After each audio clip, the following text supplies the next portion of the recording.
Hey guys, we just received the Z97X-Gaming 3 motherboard from Gigabyte. It's a very decent value motherboard and it's for the price point of $132.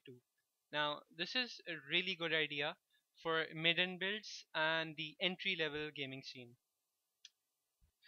So, as always, we'll start with the packaging first. As you can expect from this motherboard, the package is a little bit on the skimpy side. It is a value motherboard after all, and let's get right down to it. So this is the actual motherboard in the shielding, and the package actually has just two SATA cables, which is becoming more or less a standard. And we have a basic IO shield to be used in accordance with your casing, and it's colored black and red. Secondly, thirdly, we have the Gigabyte drivers and the utilities, and we also have an SLI bridge. We don't have a crossfire bridge, it seems, which is slightly odd, I guess. Uh, Moving on, we finally have a really neat little sticker that Gigabyte includes with nearly every other motherboard. And finally, we have the motherboard literature. And this is your holy grail of the motherboard, basically. So, moving on. Before we go into detail, an overview. This is your LGA 1150 socket, and let me open that for you. Now, a word of advice: be very careful while removing the safety cover. Ironic as it seems, I've seen a lot of people damage the pins while removing the safety cover. Uh, this is your VRM. This is the heatsink, very nicely designed. The solid state capacitors and another heatsink on top. Uh, you also have your four RAM slots. You have the chipset, the actual Z97 chipset, and you have the audio module, which is the a really good ALC codec, I must add, is over here. Then you have the LAN chip over here, and I think that's it for the overview. Moving on into an in-depth look. All right, so let's begin with the LGA socket first. Now, we're looking at an LGA 1150 socket, which means it actually has 1150 pins, which is 5 pins less than the Ivy Bridge and Sandy Bridge sockets. Now, this will support Haswell Refresh, Devil's Canyon, which is technically part of Haswell Refresh, and it will even support Baudril, which is currently queued for 2015.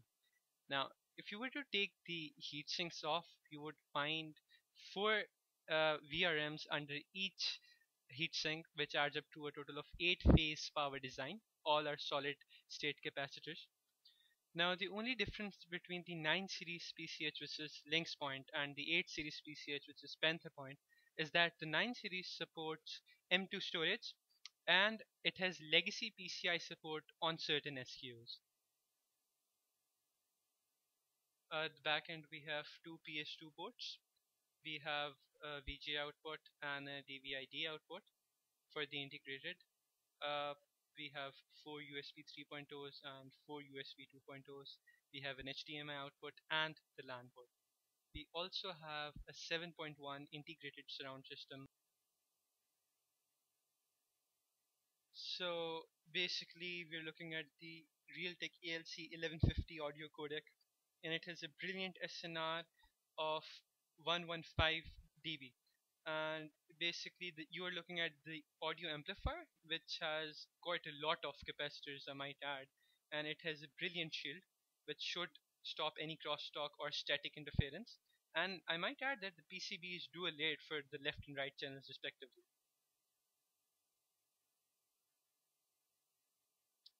Now let's take a look at the M2 connector, which promises speeds of up to 10 gigabits per second. Now keep in mind that you can either use the M2 connector or the SATA Express connector at the same time. You cannot use them both. Uh, Finally, let's take a look at the Killer E2200 LAN chip, and this is once again a top of the line product integrated into the Gigabyte motherboard.